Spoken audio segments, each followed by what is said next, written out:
Bien-aimés frères et sœurs, vous connaîtrez la vérité et la vérité vous affranchira. Ça, c'est pas moi qui le dis, c'est la Bible qui le dit. Mais moi, je vous dis mieux. Vous connaîtrez la vérité historique, notamment celle de vos ancêtres kémites, et vous aurez une vision globale de ce que c'est que la vraie souveraineté politique. J'ajoute, vous reviendrez à la spiritualité africaine ancestrale et vous comprendrez les enjeux de l'indépendance économique. Et pour terminer, vous accepterez votre identité culturelle kémite et vous obtiendrez deux choses. La première, c'est la paix. La seconde, c'est le développement, à une condition. L'unité de toute l'Afrique noire, l'unité de tous les Noirs du monde entier. Otep à tous, bienvenue sur la chaîne des panafricanistes par essence, par conviction et par excellence. Celle des citoyens kémites par nécessité et obligation de combat. Nous sommes une chaîne qui n'est guidée que par nos ancêtres et rien que par les ancêtres qui appartiennent à l'égrégore du monde noir. Par conséquent, nous ne croyons en aucun Dieu venu de l'étranger. Toutefois, cette vidéo n'est aucunement destinée à inciter à la haine ou à la violence, car nous menons un combat qui est d'abord et avant tout spirituel, intellectuel et démocratique. Ensuite, il est politique, géopolitique et géostratégique, contre l'impérialisme, le colonialisme, le néocolonialisme et l'endocoloniat, qui sont tous qualifiés de crimes contre l'humanité. Nous menons ce combat sur la base du principe fondamental que nous avons hérité de nos ancêtres kémites, qui est celui de la Mahat, c'est-à-dire solidarité, vérité et justice. Vous êtes donc en droit de connaître la vérité et nous avons l'obligation de vous dire la vérité, rien que la vérité, afin que justice soit rendue au continent africain.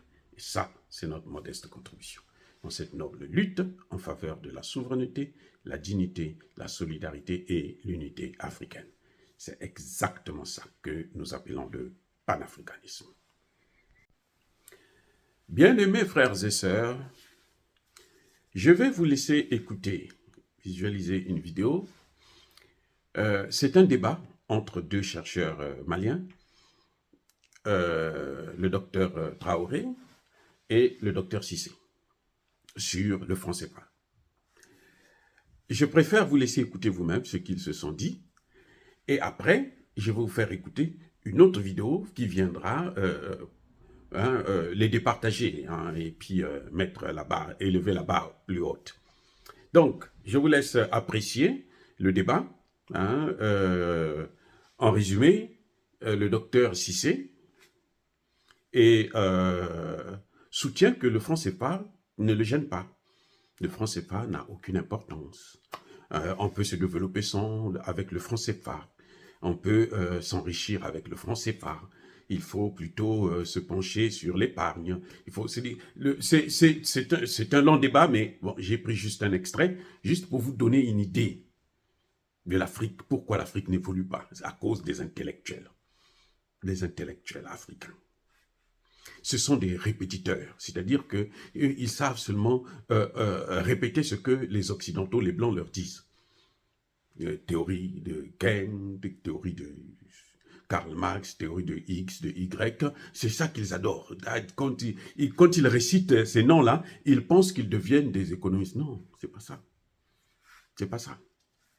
Et vous avez le docteur Traoré, madame la recteure d'une université au Mali, qui, elle, pense que le franc CFA est un frein à notre développement.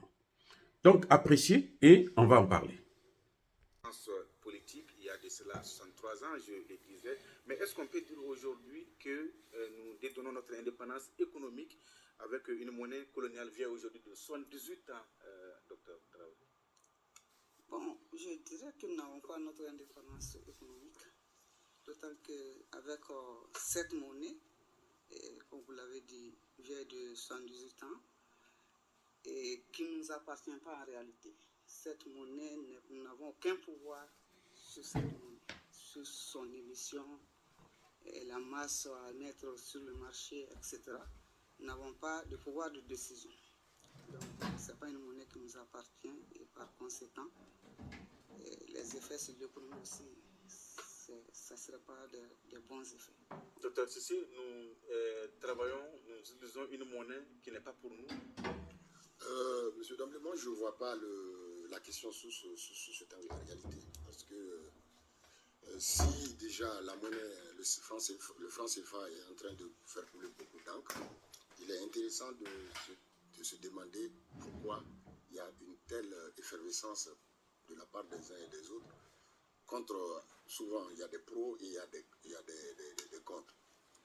Et moi, je pense qu'il serait intéressant pour un départ que les uns et les autres comprennent un peu quel est le rôle de la monnaie, par exemple, dans une économie. Ça va en ce moment diluer beaucoup d'ardeur.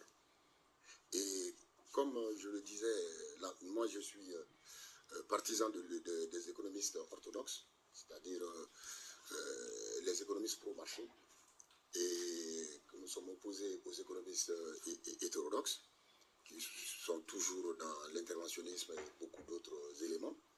Mais nous, pour nous, la monnaie n'a aucun impact dans l'activité économique. Ça, c'est la première théorie qui a toujours existé. C'est-à-dire que nous pensons... On peut parler d'économie sans parler monnaie? Oui. D'ailleurs, nous enseignons toujours, nous les orthodoxes, une économie non monétaire. C'est-à-dire que tout ce que nous enseignons dans nos facs, c'est une économie carrément non monétaire. Pourquoi? Parce que nous partons de la base que ce sont les biens qui s'échangent entre eux, les biens et les services. La monnaie sert simplement à faciliter la mécanique des échanges.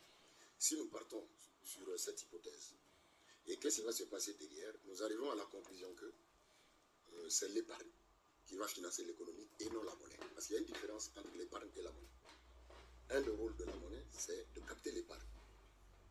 Donc, mais pour ceux qui pensent que la monnaie a une valeur intrinsèque, les économistes hétérodoxes, pour eux, la monnaie peut financer l'économie sans épargne.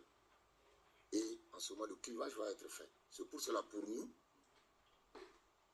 que ce soit le franc CFA ou une autre monnaie, ça n'a pas d'impact sur l'économie réelle. Vous êtes là dans l'économie pure et dure. Moi, je partage avec vous l'avis d'un économiste burkinabé, là-bas Israël Lompo, qui disait que la monnaie n'est pas un sujet technique, mais un sujet politique qui touche à la souveraineté et à l'indépendance des États. Vu sous cet angle-là, est-ce qu'on peut dire que notre indépendance n'est pas à moitié acquise? Oui, mais vous amenez, c'est-à-dire le plus souvent, ceux qui sont pour ceux qui pointent du doigt la monnaie, le franc CFA sous cet angle, voient la monnaie sous l'angle de l'indépendance politique et autres. Mais alors qu'ici, on parle d'économie. L'économie, c'est quoi? Comment fluidifier les activités réelles? C'est-à-dire, comment la production se fait?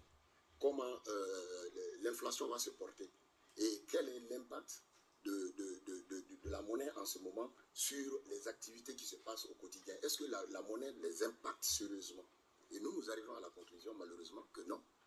Et toutes les données historiques montrent cela. Alors, de votre point de vue, c'est-à-dire que tout ce débat passionné autour du franc CFA, est-ce un faux débat finalement? Pour nous, à la limite, c'est un faux débat. Pour nous. Mais cela ne veut pas dire qu'il faut rester forcément dans le franc CFA. Mais c'est un faux débat.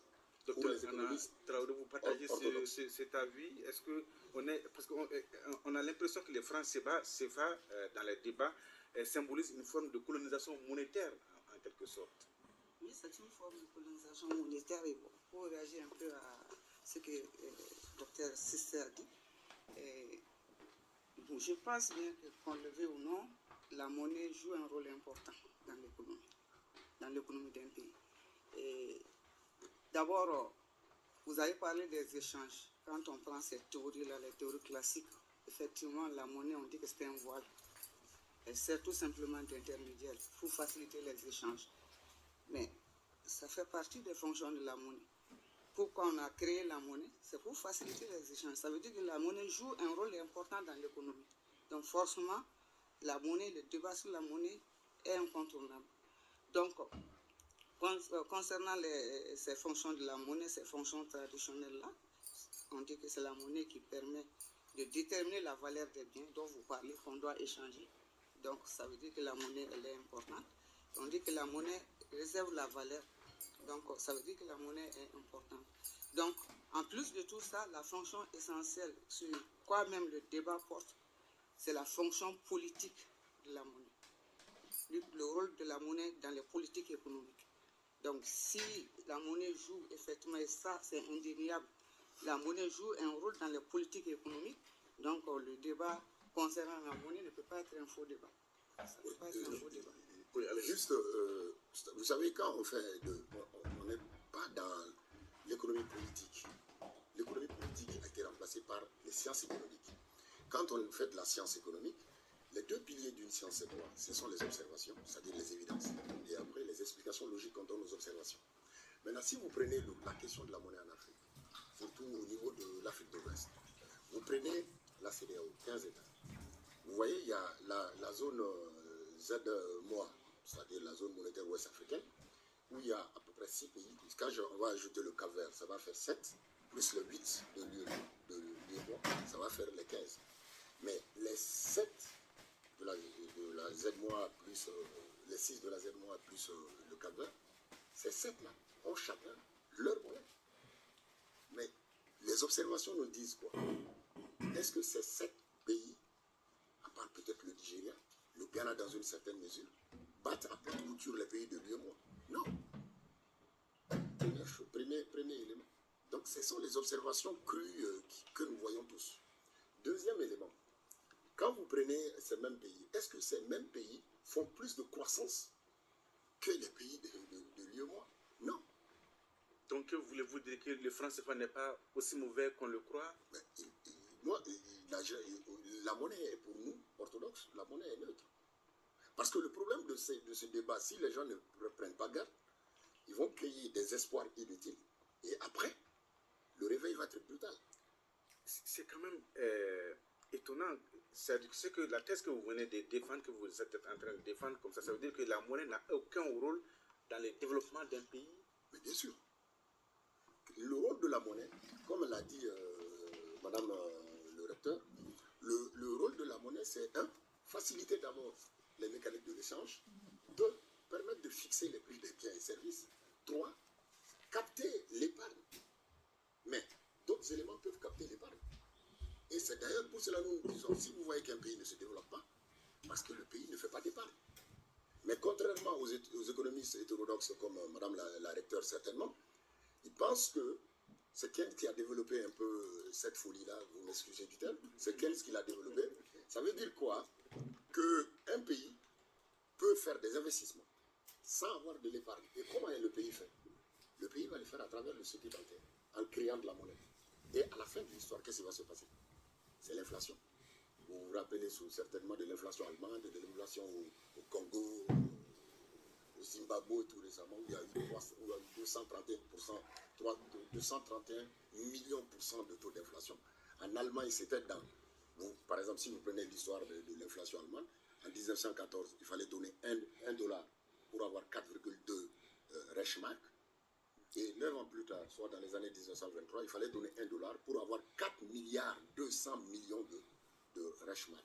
Donc c'est juste pour dire que nous, les économistes orthodoxes, nous sommes sûrs que la monnaie est quasiment neutre.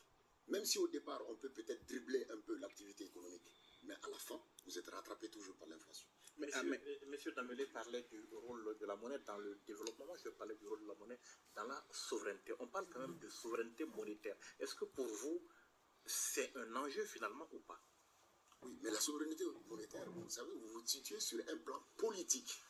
Mais vous ne vous trouvez pas sur un plan économique. Mais logiquement, attention, le diable réside dans les détails, comme on le dit. Logiquement, le bon sens veut que chaque pays, à la limite, ait sa propre monnaie. C'est là où, moi, je suis parfaitement d'accord avec les uns et les autres. Mais essayer de prendre la monnaie de manière dithyrambique, faire croire aux gens que quand on a notre monnaie, on va de l'avant, c'est là où il y a le piège. C'est là où le piège réside en réalité. Parce que au niveau de la CEDEAO, comme je l'ai dit, Cap-Vert, le Libéria, le Nigeria, le Ghana, tous ces pays, la Guinée-Conakry, tous ces pays ont leur propre monnaie. Mais il n'y a pas une année-lumière entre eux et nous. Donc ça veut dire que pour nous, les classiques, les économistes hétérodoxes, pour être plus précis, la différence va se jouer sur d'autres terrains qui n'est pas sur le terrain monétaire. D'accord. Là, on parle du franc CFA. Si ce n'est pas alors le franc CFA, qu'est-ce qui peut expliquer la faible performance économique des pays de la zone? Mais je viens de vous dire que nous n'avons pas nous ne sommes pas faibles par rapport aux autres. Je vous donne juste 2 ou 3 statistiques. Vous voyez, quand vous prenez par exemple les crédits accordés par les différentes banques nationales. Bien-aimés frères et sœurs, vous avez bien entendu écouter le débat entre ces deux chercheurs. Maintenant, nous allons apporter plus de précision. Hein. Certes, vous allez le comprendre déjà que je soutiens la thèse du docteur Traoré. Cette dame connaît bien le sujet, elle maîtrise bien l'économie. Hein. Nous ne sommes plus là à l'ère où on ne part pas à l'école pour aller apprendre les théories des gens qui nous ont colonisés. On part à l'école pour aller maîtriser le savoir. Le savoir, ce n'est pas faire la répétition, ce n'est pas des récitations. On ne part pas à l'école pour des récitations. Hein. Les termes que le docteur Cissé emploie, ce sont des termes que, si vous n'êtes pas économiste, vous ne pouvez pas comprendre ça. On parle de l'épargne, de Keynes, de la théorie malthusienne, de la macroéconomie, la microéconomie. Si vous n'êtes pas économiste, vous ne pouvez pas comprendre ça. Alors que le problème est terre à terre. Il est très simple. Tellement simple que le professeur Ago, quand il vous en parle, vous n'avez même pas besoin d'être économiste pour comprendre ce qu'il est en train de dire. C'est pour ça que j'ai choisi donc ce grand économiste-là pour venir vous donner plus de précision pour que vous puissiez comprendre exactement ce qui se passe. C'est le système. Et ce que je vous disais, ce que les nazis faisaient. Qu'est-ce que faisaient les nazis? Il dit, vous, la France, apportez-nous les biens dont nous avons besoin. Et en contrepartie, on crédite votre camp, on met un signe plus. Voilà ce que nous dit M. Jean Boissonnat, brillant et journaliste, mais il n'est pas cité ici en tant que tel. Il est cité parce qu'il est membre du comité monétaire de la Banque de France. Regardez ce qu'il dit.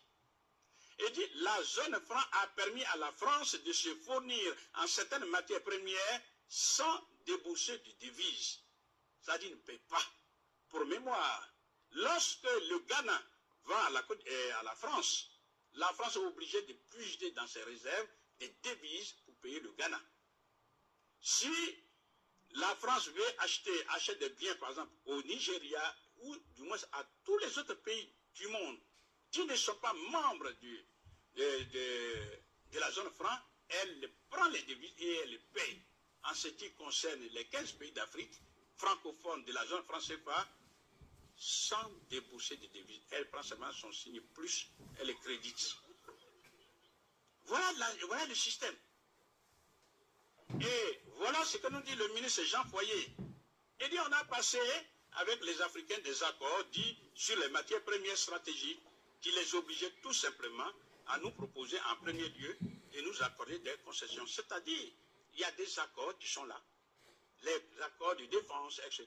Dit, bon, on va vous défendre, mais en contrepartie, toutes vos matières premières, dites stratégies, en tout cas, dont nous, la France, avons besoin, c'est à nous seulement, d'abord.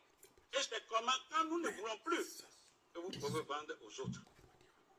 C'est tout ce que nous disons, c'est officiel, mais on sait que personne ne s'en occupe. Les gouvernants africains qui s'en occupent, ils sont obligés de se taire, sinon ils vont perdre le pouvoir lui-même. Sinon, c'est la vie.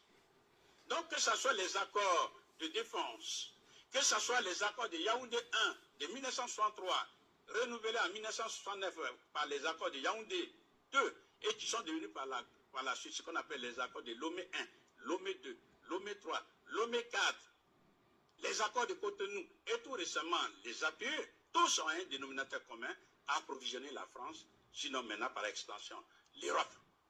Ne pas transformer les matières premières chez eux. C'est écrit ici. En ce qui concerne ces mêmes matières premières, la République, etc., réserve par priorité leur vente à la République française et s'approvisionne par priorité auprès d'elle. Tous ces accords existent. Ceux qui veulent s'intéresser à la question, on leur donnera les textes officiels. Deuxième inconvénient majeur, eh bien, la France utilise ces capitaux africains qui sont ici, pour éteindre ses dettes, etc. Mais je vais citer les Français eux-mêmes.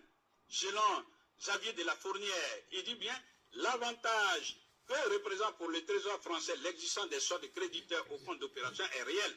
car ils sont l'une des ressources qu'utilise le Trésor français pour financer l'achat qui résulte pour lui des découvertes d'exécution des lois de finances et l'amortissement de la dette publique. Quand on dit amortir une dette publique, ça veut dire rembourser la dette. Donc la France utilise les ressources africaines, pour ne pas dire les devises africaines, pour payer une partie de sa dette, tellement sa dette est devenue astronomique. Et enfin, il y a des faits. Si, depuis plus de 54 ans, la France coopère monétairement avec ces pays africains, et que ces pays africains ont un accès illimité aux devises, ces pays devraient être quand même développés. Or, curieusement, paradoxalement, ils sont au bas de l'échelle du monde. Voilà des faits. Donc nous disons, il faut sortir de tout ça. Un des inconvénients majeurs de la libre convertibilité, la France, le franc CFA n'est pas une monnaie convertible. Ça veut dire, on n'a pas une monnaie convertie comme le dollar, comme l'euro. Vous allez dans n'importe quel pays du monde, vous arrivez dans le pays, vous sortez la monnaie, ce que vous avez, et la banque vous convertit en monnaie locale. Vous avez accès à la monnaie locale. Ce n'est pas le cas du franc CFA. Si vous avez la malchance de venir, même en France, avec des CFA, aller dans n'importe quelle banque, on ne va pas convertir. Si on ne convertit pas en France, ce n'est pas en Angleterre, on va convertir. Vous comprenez? Le franc CFA n'est converti dans aucun pays du monde. Je dis bien dans aucun pays du monde. Et curieusement, la convertibilité, les convertibilités des billets CFA, de la BCAO et de la BEAC. C'est-à-dire vous êtes du Cameroun, vous avez les CFA, CEMI, BCAO, BEAC. Vous les prenez, vous allez en Côte d'Ivoire ou bien au Burkina. Vous allez sur le marché pour acheter, on dit non, on ne prend pas ça. Pourtant, nous sommes dans la même zone franc CFA. Et réciproquement. Donc, les billets CFA entre eux ne sont pas interchangeables. Pourtant, on parle de la libre convertibilité. Ce sont des faits. Ça n'a rien à voir avec l'économie. Il faut simplement observer.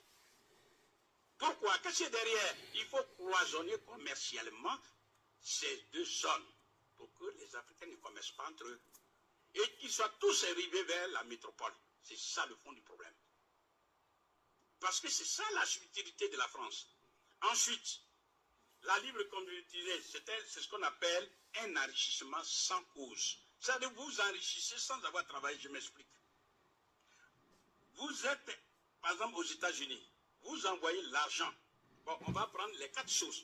Première source, les Africains envoient, ils vendent à l'extérieur, ils obtiennent des devises.